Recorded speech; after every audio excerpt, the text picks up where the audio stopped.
Λοιπόν, το σημαντικό θέμα είναι η κρίση διακυβέρνησης, κυβερνησιμότητας στις ευρωπαϊκές δημοκρατίες.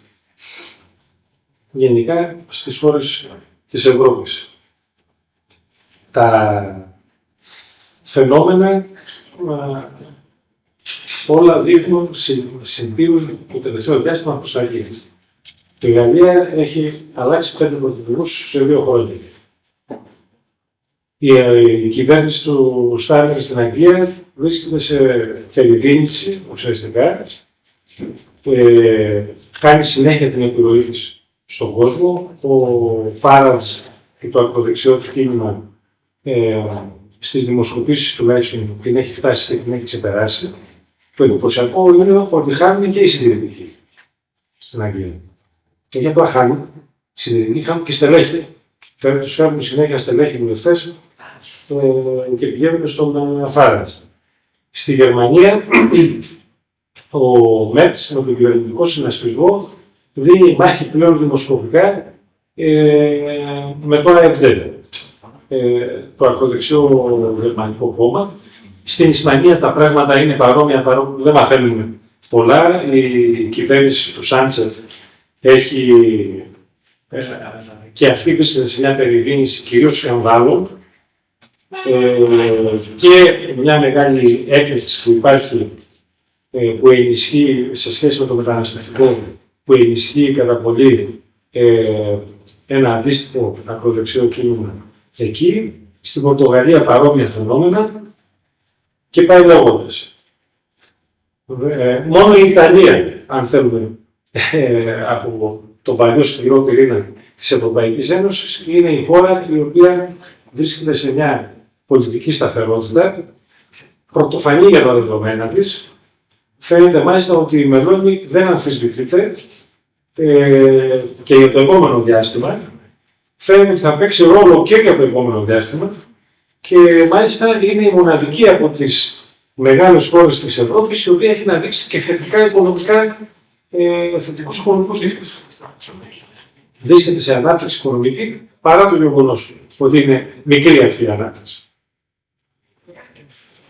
Όταν λέμε λοιπόν κυβερνησιμότητα, ουσιαστικά εννοούμε την ικανότητα ενός πολιτικού συστήματος να κυβερνάει, να μπορεί να λαμβάνει συλλογικά δεσμευτικές αποφάσεις και οι αποφάσεις αυτές να έχουν τη συνένεση της συντηρητικής πλειοψηφίας των πολιτών. Περίπου αυτό εννοούμε με αυτή τη λέξη. Ποιο είναι το πολιτικό σύστημα που κυριαρχεί στην Δυτική Ευρώπη από τον πόλεμο και μετά? Είναι αυτό που λέμε φιλελεύθερη αντιπροσωπευτική δημοκρατία. Μην με ρωτάτε αν είναι πραγματική δημοκρατία.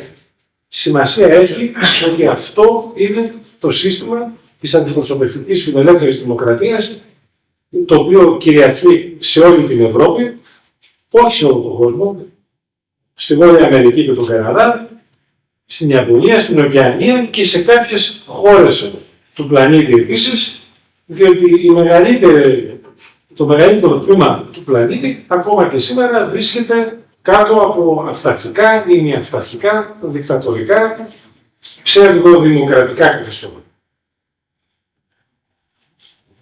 Ποια είναι τα χαρακτηριστικά αυτού του συστήματος? Τα πολύ βασικά: ο πολυκομματισμός. Είναι ένα σύστημα το οποίο στηρίζεται στην διαπάλη μεταξύ πολλών κομμάτων για το ποιο θα πάρει την εξουσία. Είναι η εναλλαγή στην εξουσία, δηλαδή στηρίζεται πάνω στο δίπολο κυβέρνηση-αντιπολίτευση, με την αντιπολίτευση να προσδοκά κάθε φορά ότι θα γίνει κυβέρνηση, και στη διάκριση των εξουσιών, ή έστω τη στοιχειώδη διάκριση των εξουσιών. Δηλαδή τη διάκριση ανάμεσα στην εκτελεστική, στην νομοθετική και στη δικαστική εξουσία. Αυτά είναι σε πολύ γενικές γραμμές αυτό που λέμε δημοκρατικό πολιτικό σύστημα, το οποίο κυριαρχεί στην Ευρωπαϊκή Ήπειρο σήμερα. Γιατί υπάρχει πρόβλημα κυβερνησιμότητας? Γιατί τα τελευταία χρόνια Ολοένα και περισσότερο φαίνεται ότι αυτό που λέμε πλειοψηφία του πληθυσμού, των πολιτών, αυτό που παλιά λέγαμε λαϊκά στρώματα, αποσυνδέουν τις τύχες τους από το πολιτικό σύστημα ή βρίσκονται απέναντί του. Αυτή η αποσύνδεση έχει αιτίες. Η βασικότερη αιτία είναι ότι αυτό που λέμε λαϊκά στρώματα, δηλαδή η πλειοψηφία των μεσαίων, μικρομεσαίων στρωμάτων, η εργατική τάξη, οι αγρότες κτλ., κατά τα 20 έμφοξα χρόνια της παγκοσμιοποίησης, 1988-2008, παρόλο που παρήχθη και διανεμήθη τεράστιος πλούτος, τα ίδια εν τέλει δεν καρπόθηκαν αυτόν τον πλούτο. Είναι, θα σας πω 3 νούμερα, αυτή την 20ετία, τα μεσαία στρώματα του τέος τρίτου κόσμου, Κίνα, Βιετνάμ, Ινδία, Βραζιλία, έτσι, είδανε μια αύξηση των εισοδημάτων τους, των πραγματικών τους εισοδημάτων, κατά 80%. Τα μεσαία στρώματα της Κίνας, όταν λένε τα μεσαία στρώματα της Κίνας, λένε, ας πούμε, 250 εκατομμύρια ανθρώπου. Έτσι. Είδανε αύξηση κατά 80%. Τα μεσαία στρώματα του παλαιού ανεπτυγμένου κόσμου, της Ευρώπης και της Αμερικής και της Αυστραλίας, είδανε 0. Τα πλούσια στρώματα, τουλάχιστον 60%. Και το ίδιο χάλι με τα μεσαία στρώματα της Δύσης, του ανεπτυγμένου κόσμου, το είχε και το 5% του φτωχότερου, το φτωχότερο 5% του παγκόσμιου πληθυσμού. Δηλαδή, άνθρωποι που ζουν σε περιοχές, είτε στην Αφρική, είτε στη Μέση Ανατολή, είτε στη Λατινική Αμερική, σε αποτυχημένα ουσιαστικά κράτη, οι οποίοι πραγματικά είδαν το εισόδημά τους επίσης να καταβαραθρώνεται ή να μην αυξάνεται αυτή την ένδοξη 20ετία της παγκοσμιοποίησης. Μία λοιπόν μεγάλη αιτία είναι το ότι πλέον αυτά τα στρώματα σε όλη την Ευρώπη και την Βορειοαμερική, αλλά μας ενδιαφέρει η Ευρώπη, δεν βλέπουν πια κάποιο, ας το πούμε, μια οικονομική ανάπτυξη για τους εαυτούς τους και για τις οικογένειές τους, τουλάχιστον σαν αυτοί που έζησαν οι γονείς τους. Τις προηγούμενες δεκαετίες εδώ. Ο δεύτερος λόγος είναι ότι τα στρώματα τα οποία ευνοήθηκαν από την παγκοσμιοποίηση, αυτό που λέμε οι νέες ελίτ, και οι οποίες δεν είναι μόνο οικονομικές, είναι η ελίτ της γνώσης, της πληροφορίας, του θεάματος, τα σύγχρονα μεσαία και ανώτερα στρώματα, αποσυνέδεσαν σταδιακά τις τύχες τους από τον υπόλοιπο πληθυσμό. Μπήκαμε δηλαδή σε μια ιονή αριστοκρατική περίοδο. Οι μορφωμένοι, οι ξύπνοι, αυτοί που έχουν επαγγέλματα του σεργού, αυτοί οι οποίοι είναι στο θέαμα, στο Hollywood, στους κινηματογράφους, μαζί με τους πλούσιους όπως είπαμε, αυτοί όλο ένα και περισσότερο δεν νιώθουν καμία εγκύτητα και καμία συγγένεια με τα στρώματα αυτά, τα υπόλοιπα, την πλειοψηφία του πληθυσμού, για να μην πω ότι πιθανά να νιώθουν και αποστροφή. Είναι καθυστερημένοι, είναι ρατσιστές, είναι εθνικιστές, είναι η πλειοψηφία του κόσμου. Μιλάω για αριστοκρατικού τύπου υποστροφή, γιατί έχουμε φαινόμενα όπως η παλιά αριστοκρατία του 18ου και 19ου αιώνα. Δηλαδή, έχουμε φοβερή σε αυτά τα νέα στρώματα της νέας ελίτ, έχουμε φοβερή ενδογαμία, κυριολεκτική. Παντρεύονται μεταξύ τους, δείχνουν οι στατιστικές, δουλεύουν μεταξύ τους, ζουν στις πόλεις τις παγκοσμιοποιημένες, Λονδίνο, Άμστερνταμ, Βερολίνο, Βαρκελόνη, Νέα Υόρκη, σπουδάζουν στα ίδια ιδρύματα, δηλαδή όλο ένα και περισσότερο τα παιδιά τους τα στέλνουν σε συγκεκριμένα σχολεία ελίτ. Σας πω ένα παράδειγμα. Είδατε όλοι στα ελίτ πανεπιστήμια της Αμερικής και της Ευρώπης χιλιάδες νεολαίους φοιτητές με την καφίλια την Παλαιστινιακή μαντήλα να νοιάζονται και να κόπτονται για τα δικαιώματα του Παλαιστινίου στη Γάζα κτλ. Στα πανεπιστήμια ελίτ της Αμερικής αυτή τη στιγμή μόλις το 3,8% των φοιτητών ανήκουν στο 20% των φτωχότερων στρωμάτων του πληθυσμού. Στα δύο δημόσια πανεπιστήμια, τα ανώτερα στρώματα του πληθυσμού, εισοδηματικά, αντιπροσωπεύονται κατά 0,5%. Δηλαδή στους 200 φοιτητές που σπουδάζουν στα δημόσια πολιτιακά πανεπιστήμια, ένας είναι από πλούσια οικογένεια ή από ανώτερη ηλικία. Έτσι. Ενδεικτικό αυτό που λέω.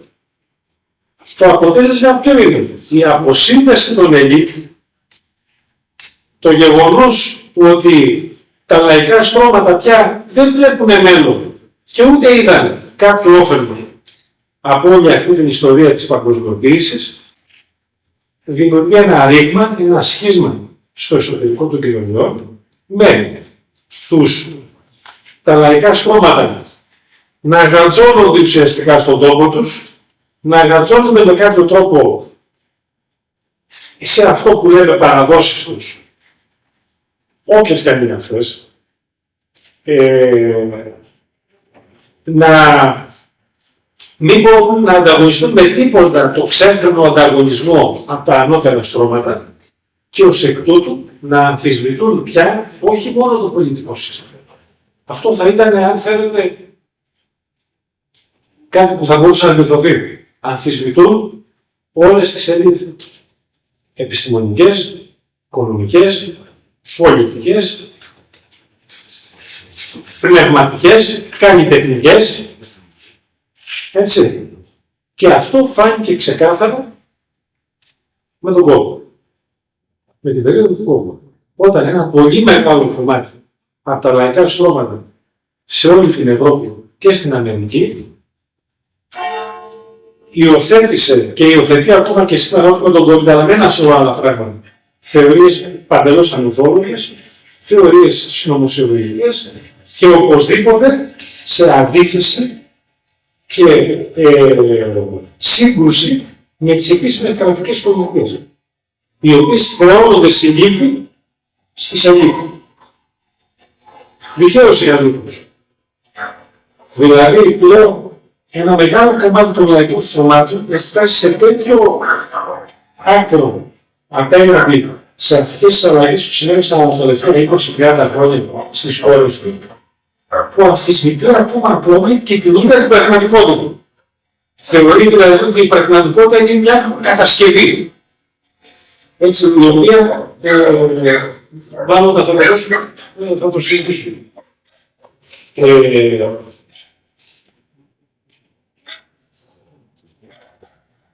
Όλη αυτή η ιστορία αποτυπώνεται, κατά τη γνώμη μου, και ξαναγυρνάω λοιπόν στην πολιτική κρίση και στην κρίση κυβερνησιμότητας, στην κρίση δύο βασικότατων θεσμών των ευρωπαϊκών δημοκρατιών. Του έθνους κράτους και του κράτους πρόνοιας.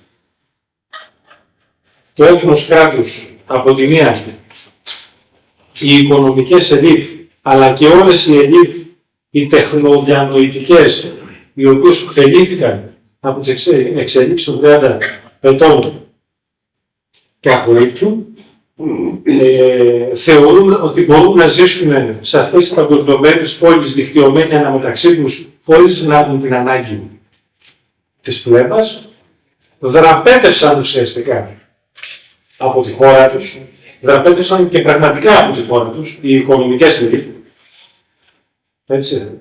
Είναι η περίφημη θεωρία της φορτηγίδας, που την είχε πρωτοεισάγει ο Αλής του Μνήμης διευθύνων σύμβουλος General Electric τη δεκαετία του 90, ότι η παγκόσμια οικονομία είναι μια φορτηγίδα και εμείς θα πηγαίνουμε σε όποιο λιμάνι βρίσκουμε ότι έχει το μεγαλύτερο όφελος για μας. Δεν υπάρχει Αμερική, δεν υπάρχει Γερμανία, δεν υπάρχει τίποτα. Το λιμάνι που θα μας δώσει τα μεγαλύτερα όφελα. Είμαστε μια τρελή φορτηγίδα που περιπλανάται στον πλανήτη, ας το πούμε έτσι. Έχουμε την αποστασία, αυτό που λέω αποστασία των τεχνικών και διανοούμενων ελίτ, οι οποίες θεωρούν ότι επειδή ευνοήθηκαν από την παγκοσμιοποίηση δεν έχουν ανάγκη πια το έθνος κράτους και την εθνοτική συνοχή, προτιμάνε να υπάρχουν σε υπερεθνικά σύνολα, γιατί έχουν τόση εμπιστοσύνη στις δυνάμεις τους, που σου λέει ότι εμείς μπορούμε να επιβιώσουμε και να κυριαρχούμε σε οποιοδήποτε πολιτιακό σύστημα. Και βέβαια έχουμε τη μεγάλη κρίση στο κράτος πρόνοιας. Όχι στο μέγεθός του, αλλά στη μορφή του και στην ποιότητα των παρεχόμενων υπηρεσιών. Τι ήταν το κράτος πρόνοιας, πώς δημιουργήθηκε? Δημιουργήθηκε στην αρχή του για να αποζημιώσει τις μεγάλες βιομηχανικές χώρες, για να αποζημιώσει εκείνους που δυστύχησαν, δέχτηκαν τις συνέπειες της εκβιομηχάνησης. Και ουσιαστικά είχε κάποιους πυλώνες. Για πάρα πολλές δεκαετίες χτίστηκε πάνω σε κάποιους πυλώνες. Δωρεάν υγεία, δωρεάν παιδεία, σύνταξη, επιδόματα ανεργίας. Για όσους δεν μπορούν να βρουν δουλειά και για όσους δεν μπορούν να βρουν δουλειά. Κοινωνική ασφάλιση δηλαδή και κοινωνική ασφάλεια με κάποιο τρόπο. Προσπαθώντας να ικανοποιήσει αυτούς τους 4, ας το πούμε έτσι, πυλώνες, ανέπτυξε και αναπτύχθηκε σταδιακά και ένα δίκτυο παρεχόμενων κοινωνικών υπηρεσιών και θεσμών, οι οποίες στήριζαν όσους κάθε φορά ατυχούσαν από τα σκαμπανεβάσματα της βιομηχανικής παραγωγής και του βιομηχανικού συστήματος και του εν γέννη τότε παραγωγικού καπιταλιστικού συστήματος. Κυριάρχησε δε μετά τον πόλεμο σε όλη την Ευρώπη και εν μέρει και στη Βόρεια Αμερική εν μέρει. Έχει πολύ μεγάλες διαφορές.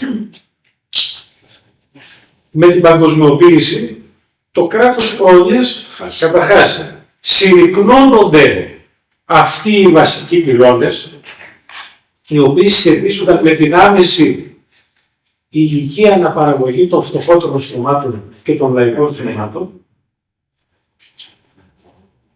μειώνονται η ποιότητα, πέφτει η ποιότητα των παρεχόμενων υπηρεσιών, αλλά ταυτόχρονα διευρύνεται αυτό το κράτος πρόνοιας σε ολοκαίριους τομείς, όπως είναι η περίθαλψη και η υποδοχή των μεταναστών, των προσφύγων, των κοινωνικών μειονοτήτων.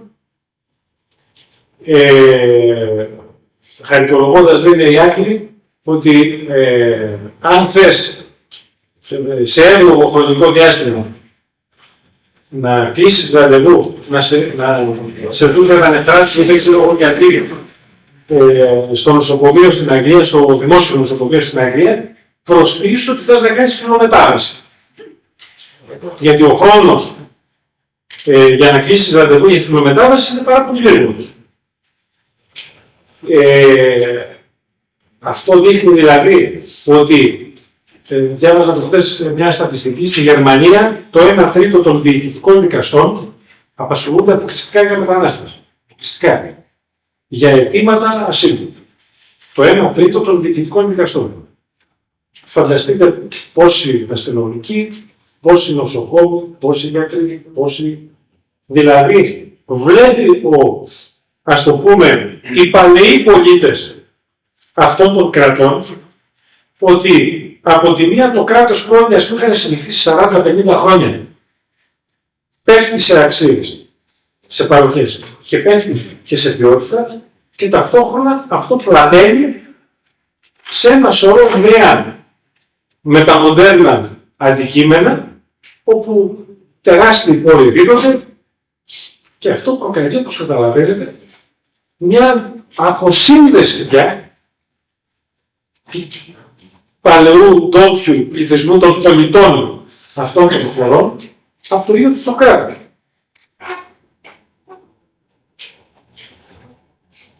Για να είμαστε ειλικρινείς, όμως, δεν είναι μόνο αυτές οι αιτίες, υπάρχει και μια άλλη. Υπάρχουν και αιτίες πιο βαθιές που έχουν να κάνουν με την ίδια τη μορφή αυτού που λέτε φιλελεύθερης δημοκρατίας. Δηλαδή, η φιλελεύθερη δημοκρατία έχει κάποιες εγγενείς αντιφάσεις. Οι επιλογές της, οι επιλογές αυτού του πολιτικού συστήματος, της ευρωπαϊκής δημοκρατίας, όπως για παράδειγμα το κράτος πρόνοιας κτλ., δημιούργησε στις προηγούμενες δεκαετίες συγκεκριμένες συνθήκες, οι οποίες έχουν εντοπιστεί ήδη εδώ και πολλά χρόνια. Και απλά σήμερα βιώνουμε την εξέλιξη των εντός εισαγωγικών αρνητικών, αν θέλετε, συνεπειών που οφείλεται στην ίδια τη φύση της φιλελεύθερης δημοκρατίας. Δηλαδή, το γεγονός ότι είναι πολυκομματικά πολιτεύματα και ότι διαγωνίζονται μεταξύ τους για το ποιος θα ανέβει στην κυβέρνηση, αυτό ήρθε και πούμποσε κάποια στιγμή με μια πολύ μεγάλη τομή που έγινε σε όλο το δυτικό κόσμο τη δεκαετία του 70. Και αυτή ήταν η αλλαγή των αξιών. Μετά τα κινήματα του 68, η δεκαετία του 70 είναι η πρώτη δεκαετία που βλέπουμε σε μεγάλη κλίμακα μια επαναστατική αλλαγή στις κοινωνικές αξίες. Δηλαδή, ενώ μέχρι τότε είχαμε από τον πόλεμο και μέχρι τότε είχαμε τις αξίες της σκληρής εργασίας, της προσπάθειας για την άνοδο των υλικών όρων της ύπαρξης των ανθρώπων, οι οποίοι είχαν φτάσει στο 0 εξαιτίας του πολέμου, και της συσπήρωσης γύρω από ενέργειες και από πράγματα που αφορούν το κοινό καλό,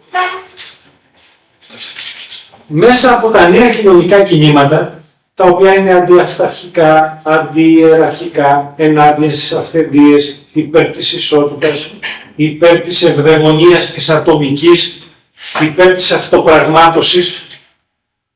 Όλες αυτή η στροφή ξεκινάει τη δεκαετία του 70 και καθόλου δεν σταματάει με τον νεοφιλελευθερισμό. Το αντίθετο, έρχεται και συναντάει τον νεοφιλελευθερισμό και δημιουργεί ένα υβρίδιο στις δυτικές κοινωνίες που από τη μία έχουμε οικονομικό φιλελευθερισμό ακραίου πολύ συχνά τύπου και από την άλλη πολιτισμικό φιλελευθερισμό ακραίου τύπου που ο ένας το αφορεί τον άλλον. Ο πολιτισμικός φιλελευθερισμός σπάει τα εμπόδια, τα κοινωνικά, σπάει τις κατεστημένες νοοτροπίες, τις παραδοσιακές αντιλήψεις, την οικογένεια, το έθνος, θεσμούς όπως το πανεπιστήμιο, όπως το σχολείο, και δηλαδή θεσμούς οι οποίοι ασκούσαν έναν ρόλο για 2 αιώνες στην Ευρώπη, και ο οικονομικός φιλελευθερισμός, αφού σπάνε αυτά, έρχεται και τα κάνει εμπόδιο και τα εκμεταλλεύεται. Και αυτά αλληλοτροφοδοτούνται.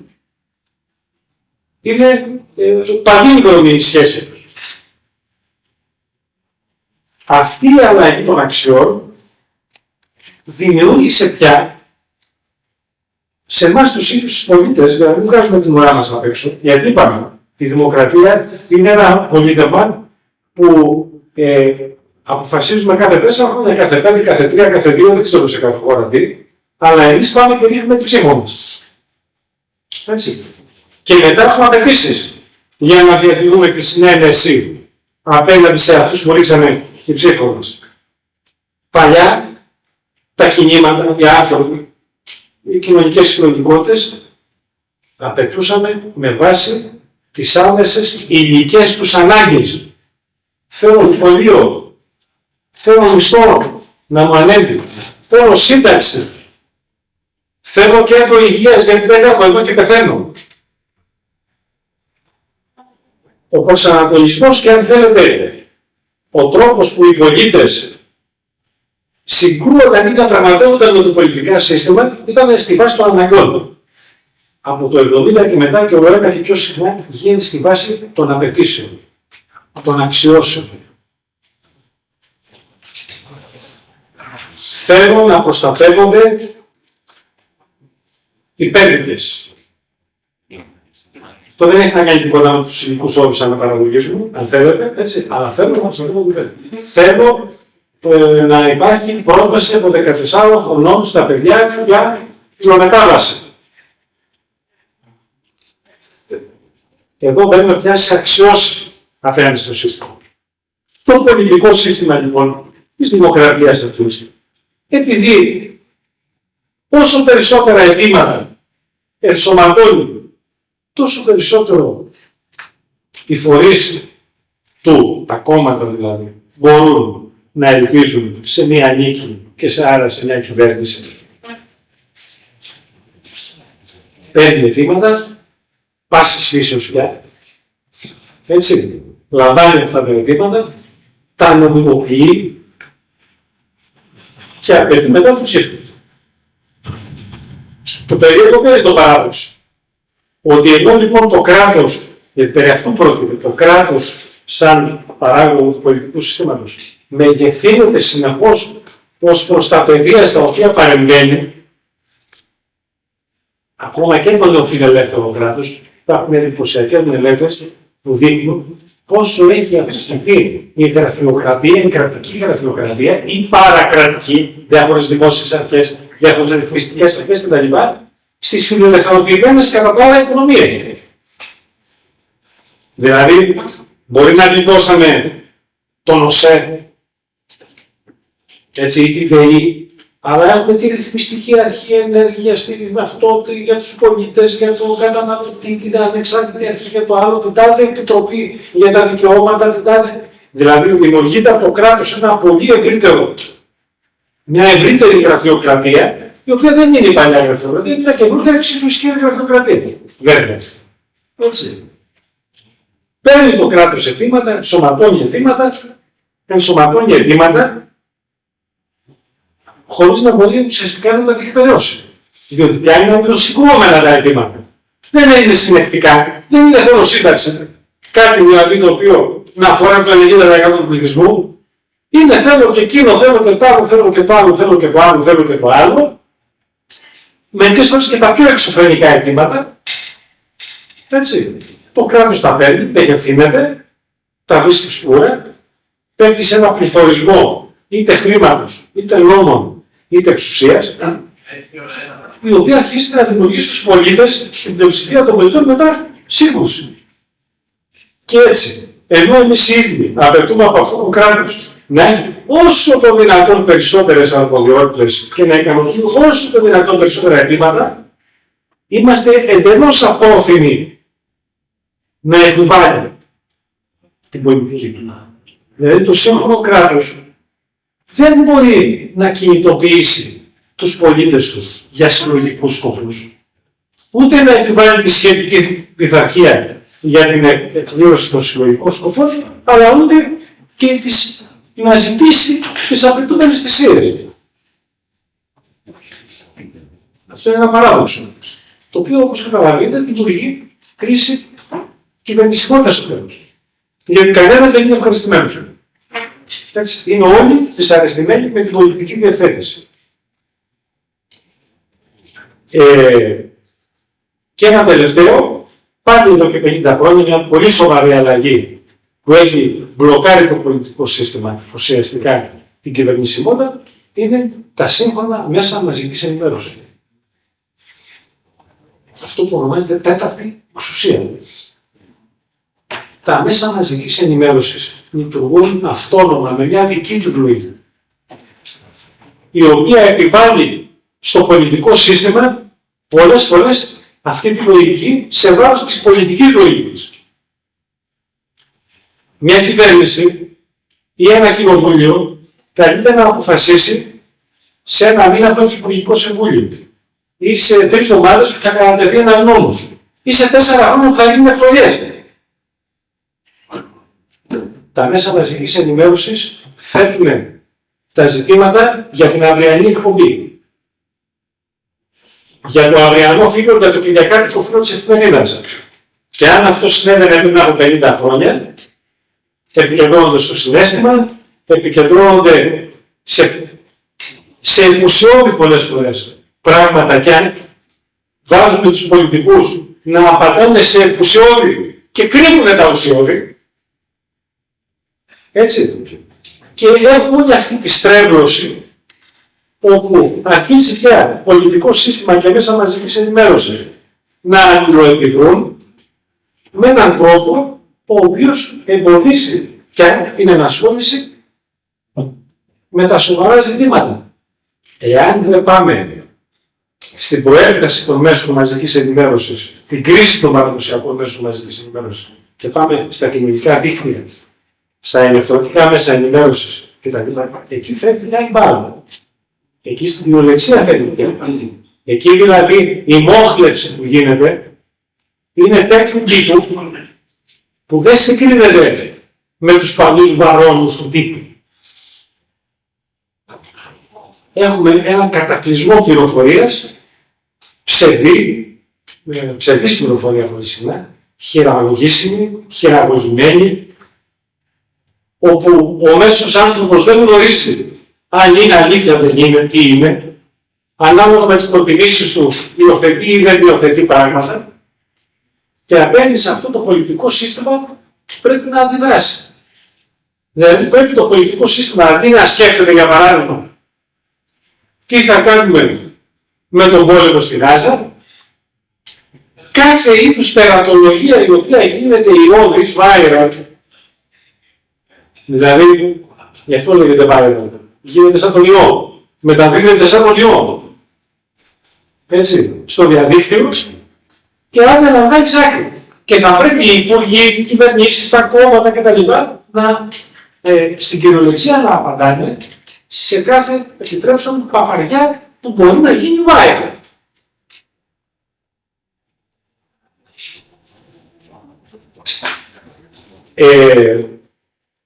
Τελειώνοντας,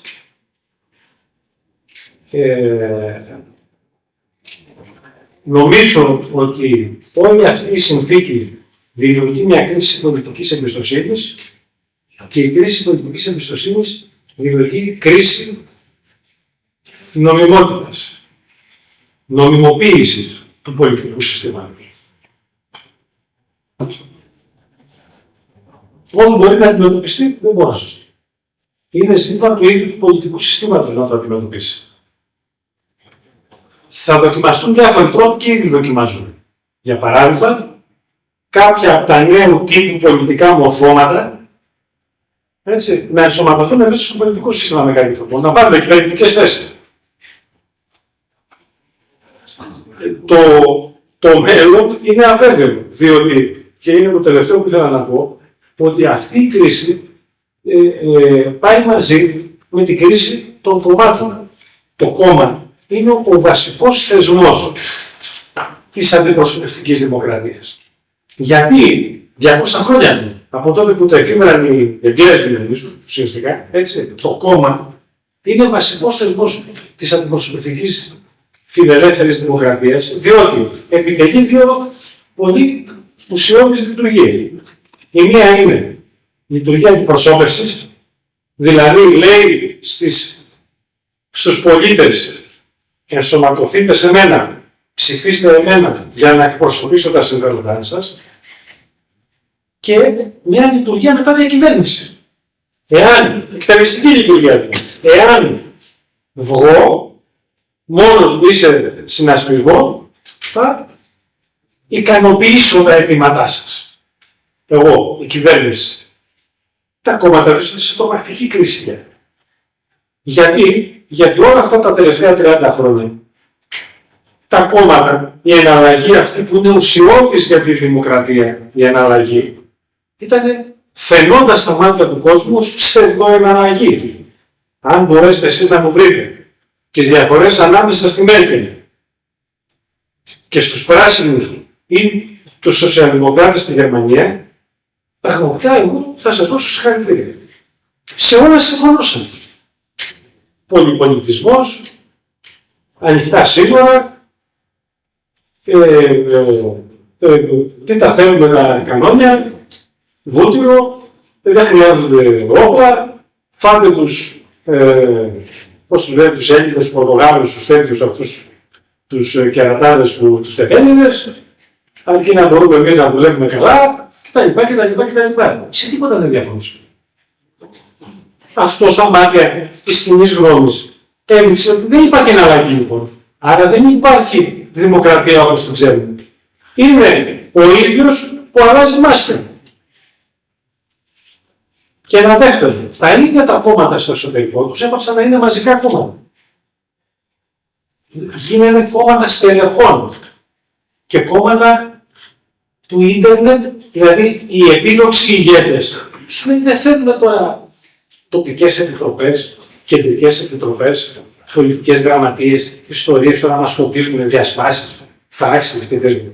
Μέσα στα κόμματα να γίνεται δηλαδή ανταγωνισμός στο εσωτερικό του κομμάτου. Έχουμε το ίντερνετ, έχουμε το Twitter, έχουμε και τις διαφημιστικές μας εταιρείες από πίσω και άρα εγώ, ο Αλέξης Τσίπρας, η Ζωή Κωνσταντοπούλου, δεν ξέρω εγώ ποιος, χωρίς να έχω καμία κομματική βάση, καμία, μπορώ να παίξω παιχνίδι μόνος μου μαζί με τους συμβούλους μου, τους κολλητούς μου και τους υποστηρικτές μου, τους ψηλά υποστηρικτές μου. Τα βλέπουμε τις τοπικές επιτροπές, βλέπουμε τα κόμματα, τα συνέδρια και βλέπετε τον εκφυλισμό.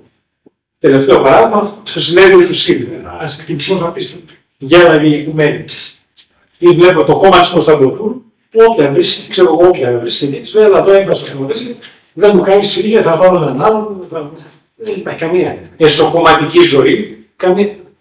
Τα κόμματα έχουν γίνει δηλαδή ή κόμματα καρτέλ, όπως είναι η Νέα Δημοκρατία και το ΠΑΣΟΚ, κόμματα δηλαδή για να ανέμονται την κυβερνητική εξουσία μόνο και τίποτα άλλο, κόμματα κρατικών στελεχών ουσιαστικά, είτε έχουν γίνει προσωποπαγή λεγόμενα κόμματα, ένας που πάει μπροστά, Twitter από πίσω, διαφημιστές, εφοπλιστές, τέτοια αυτά και πάμε εδώ.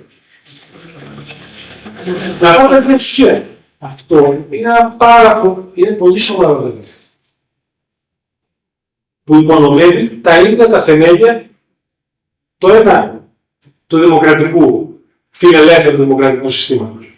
Το ένα υπονομεύεται από την εναλλαγή, τη μη εναλλαγή ουσιαστικά, το άλλο από τη διάγνωση των παραδοσιακών κομμάτων αντιπροσώπευσης και το τρίτο, έτσι, από το γεγονός ότι δεν ισχύει πια το μόνο που είχε ο πολίτης. Δεν ισχύει το δικαίωμα στην πλειοψηφία.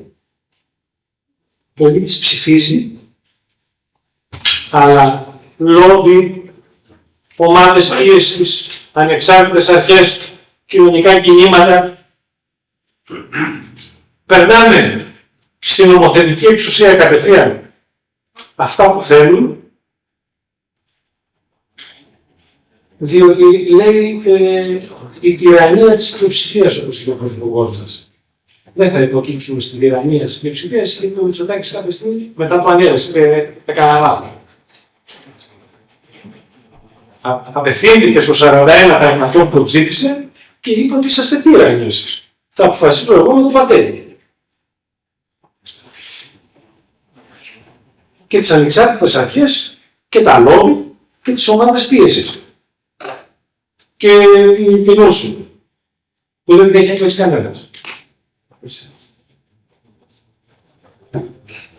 Τρεις δυναμίτες στα θεμέλια της δημοκρατίας, οι οποίοι αν δεν αντιμετωπιστούν, η προσωπική μου γνώμη είναι ότι η φιλελεύθερη δημοκρατία και άρα οι χώρες μας θα αντιμετωπίσουν πολύ πολύ σοβαρά προβλήματα. Και η Ελλάδα. Δεν έχει φτάσει ακόμα στο επίπεδο, αλλά είναι ξεκάθαρο ότι έχει μια σχεδόν απονομιμοποιημένη κυβέρνηση. Μια κυβέρνηση η οποία κυβερνά επειδή δεν υπάρχει πολίτης. Απονομιμοποιημένη εννοώ είτε από το ποσοστά συμμετοχής στις εκλογές, είτε από το γεγονός ότι δεν μπορεί να πάρει αποφάσεις γιατί πολύ συχνά κανένας δεν τη στηρίζει. Είναι απλό. Αυτά. Ευχαριστώ.